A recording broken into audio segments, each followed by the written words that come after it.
Reed Spring District. This is Miss Hope from the high school. I'm doing a reading from 25 Ways to Win with People by John C. Maxwell and Les Perry.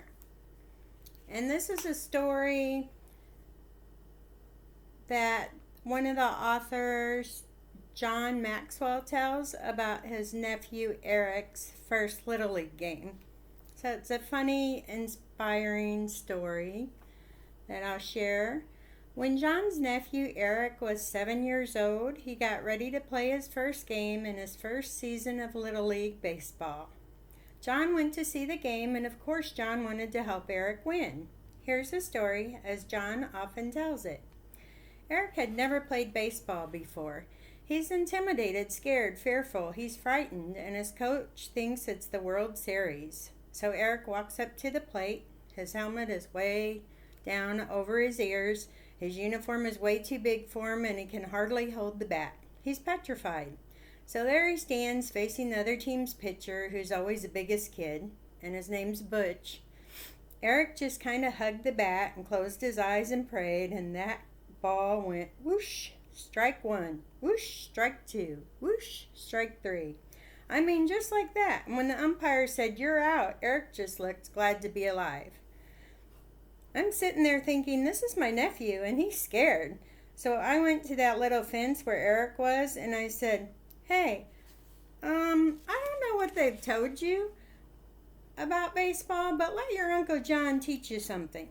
Baseball is a very simple game." Eric asked, "What do you mean?" "You only have to do one thing. The next time you go up to bat, every time Butch throws the ball, you just swing the bat. That's all you have to do.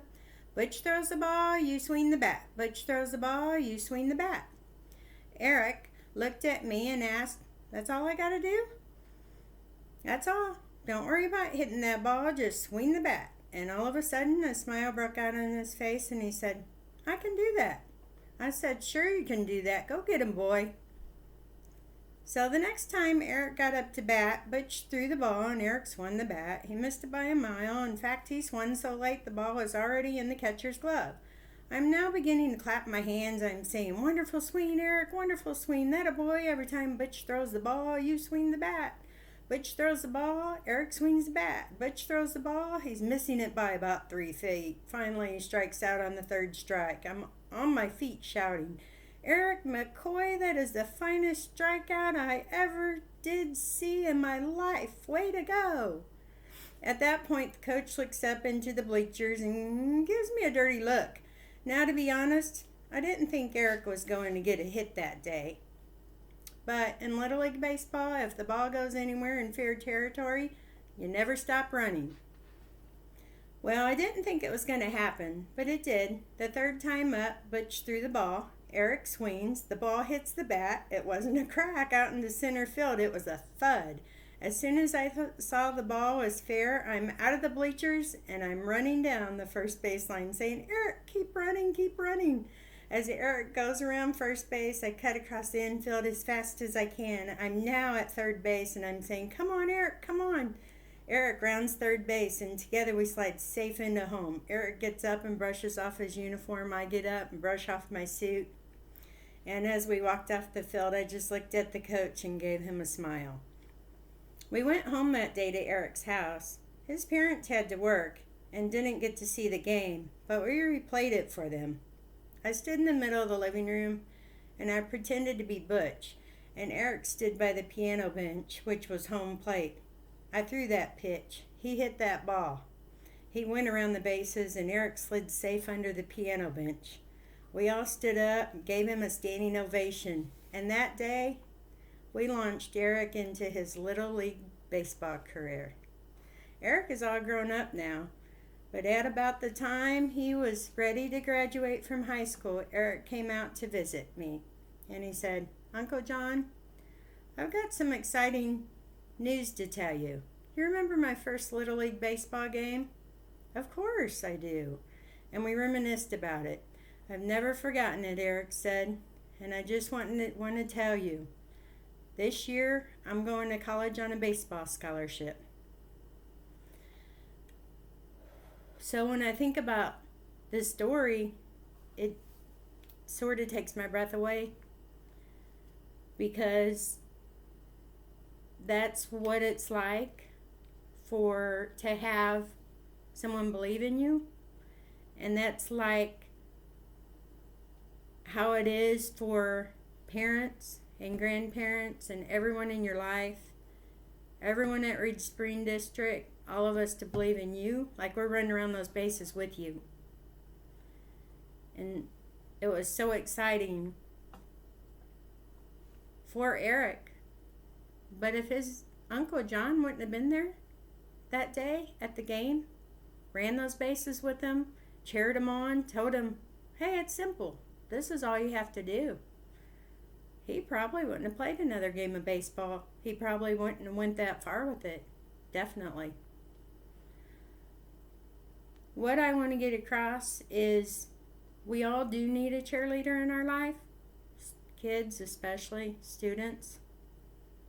And it's my belief everyone does. I also believe that everyone forgets that they forget about themselves. We are our biggest cheerleader. We spend the most time with ourselves. So many people tell themselves negative things. We can tell ourselves anything we choose to tell ourselves, good or bad. So why would we tell ourselves negative things? You tell yourself positivity, positive self-talk. You don't say, oh, I can't do that, I can't pass that test. I do. Just like that little engine who could.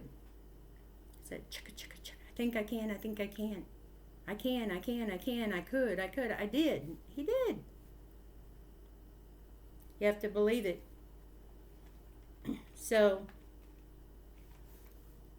at the ending remarks on this, helping another person to win is one of the greatest feelings in the world. And as poet Ralph Waldo Emerson said, it is one of the most beautiful compensations of life that no man can sincerely try to help another without helping himself. And in thinking of that, it's instant gratification. Helping others rewards us instantly. So when we see you students at the school, and boy, you're striving, you're growing, you're changing. We see you come in as freshmen, and you just keep growing, and you know, we'll see you out in the workforce. We'll see you driving your cars and doing things, and you know, it really is not a difficult process. And just keep your eye on that prize. See what you want to do. Doesn't have to be college. Could be a job, be a car, an apartment, a house, family, whatever you choose. Beautiful things, a lot of options, a lot of choice in the world. But you be your own cheerleader. Tell yourself good things, positivity. Don't tell yourself bad, negative things. Don't bring yourself down. There's no need for that. It's enough everyday things that will bring you down. So you yourself, you just make sure that you keep yourself in a positive state. I know we're all going through a lot. We're having to stay in and not be able to hang out with friends and do what you're used to doing, and go to school and see all of us, and you know, just do everything in your sports and extracurriculars, and get to do your homework and practice those circuits in science and do algebra and chemistry and all those fun things. But you'll get back there. Probably in August we'll all be back together. So, okay, love all of you at Reed Spring. Have a good week. Bye.